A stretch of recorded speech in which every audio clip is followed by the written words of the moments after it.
channel Nasihat Doktermu. Pada segmen ini saya akan menjelaskan tips atau perawatan pasca sunat dengan metode thermocouple. Ya, thermocouple atau istilah awamnya adalah laser.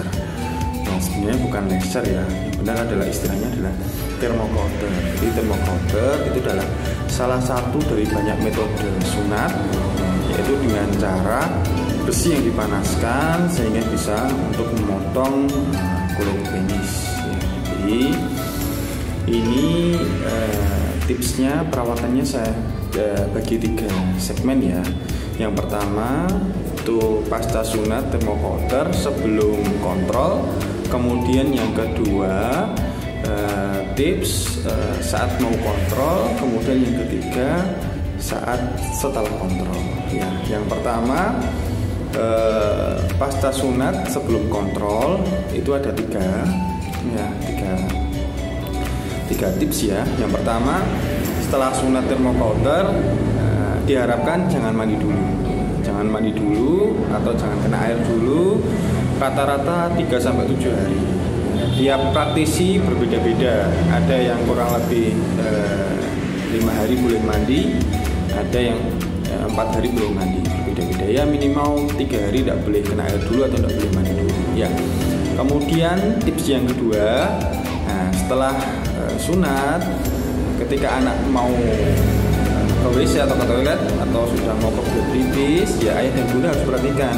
Ayah dan bunda kalau anaknya sudah mau pipis, ya diantar ke kamar mandi, kemudian posisikan anaknya agak tekuk, ya tidak boleh tegak atau mungkin condong ke belakang. Kenapa? Ya, karena saat mau pipis takutnya ketika air seni keluar nanti turun ke bawah, turun ke batang penis, kemudian mengenai bekas jahitan, ya, nanti rawan infeksi ya.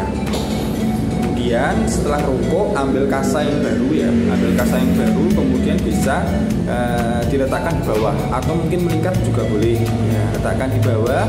Setelah itu baru boleh anaknya disuruh pipis ya. Setelah pipis air seni sudah keluar, kemudian jatuh di lantai atau langsung ke toilet ya. Setelah itu ya, kemudian buang kasa yang lama, ambil kasa yang baru, kemudian dibersihkan di lubang saluran pipisnya, dikeringkan. Setelah itu dibuang ya. Nah, apabila tidak sengaja air seninya jatuh atau mengalir ke bawah, ambil kasa yang baru, kemudian bisa dibasahkan dengan cairan infus atau NaCl atau aqua juga boleh, yang penting steril ya. Nah, dibasahkan seperti ini, kemudian dibersihkan di bagian penis yang terkena air seni ya, seperti ini. Nah, sampai bersih, habis itu dibuang, ambil kasa yang baru, kemudian dikeringkan. Kemudian yang ketiga, jangan sering-sering bekas jahitan ini kena air. Nah, intinya tidak boleh mandi, itu tadi minimal 3-7 hari ya. Oke, itu tips yang pertama, segmen saat setelah sunat tapi sebelum kontrol. Kemudian yang kedua, tips saat mau kontrol ya. Biasanya praktisi sunat itu rata-rata berbeda ya.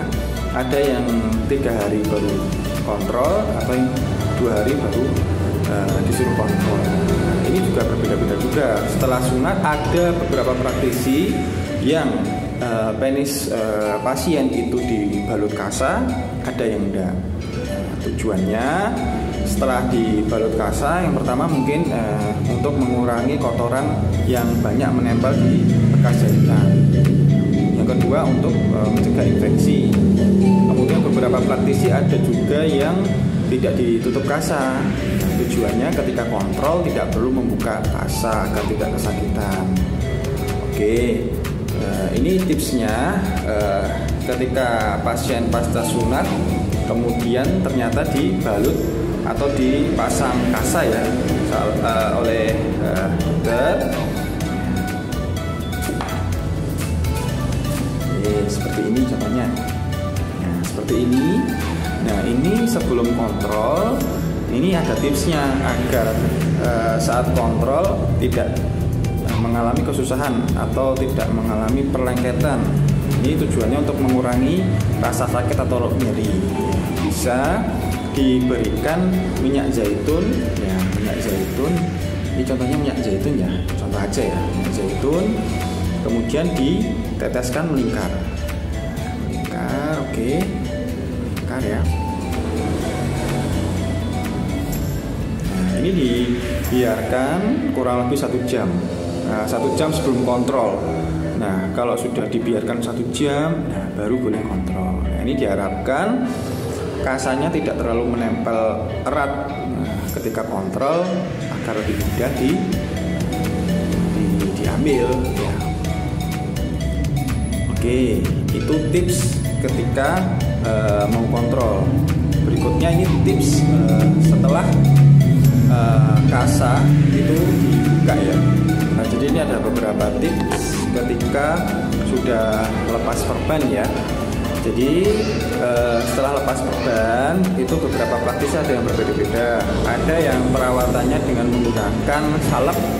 Nah, salep antibiotik ini bisa salep sejenis salep kulit, antibiotik kulit. Ada yang memakai salep antibiotik salep mata. Ya, ini boleh dua-duanya, tergantung praktisinya. Ada beberapa praktisi juga pakai serbuk antibiotik, itu juga boleh. Jadi perawatannya disalepi langsung juga boleh ya, langsung, terutama di bekas jahitan. Kemudian bila ada perlengketan atau kasus fimosis, biasanya gelengnya juga ada luka, nah itu bisa disalepi ya. Kalau susah bisa menggunakan cotton bud ya. Jadi ini salepnya dikasihkan dituangkan cotton bud di ujungnya, kemudian dioleskan, itu bisa. Atau mungkin langsung diserbukan juga bisa. Itu sehari 2-3 kali. Nah, setiap kali pemberian yang lama, misalnya pagi dikasihkan, kemudian sore mau dikasihkan. Nah, ketika sore itu bekas salepnya atau bekas serbuknya yang saat dikasihkan pagi hari dibersihkan dulu ya. Bersihkan dulu, bisa pakai kasa, bisa pakai cotton bud, atau bisa pakai jepitan seperti ini atau pinset. Jika tidak ada pinset, yang bisa pakai jepitan rambut tapi ujungnya dikasih betadine atau dikasih alkohol ya. Nah, kemudian bisa menggunakan kasa yang ditetesi dengan betadine. Jadi kasanya seperti ini, dipanjangkan seperti ini. Ini kita misalkan memakan ini adalah betadine ya. Betadine kita teteskan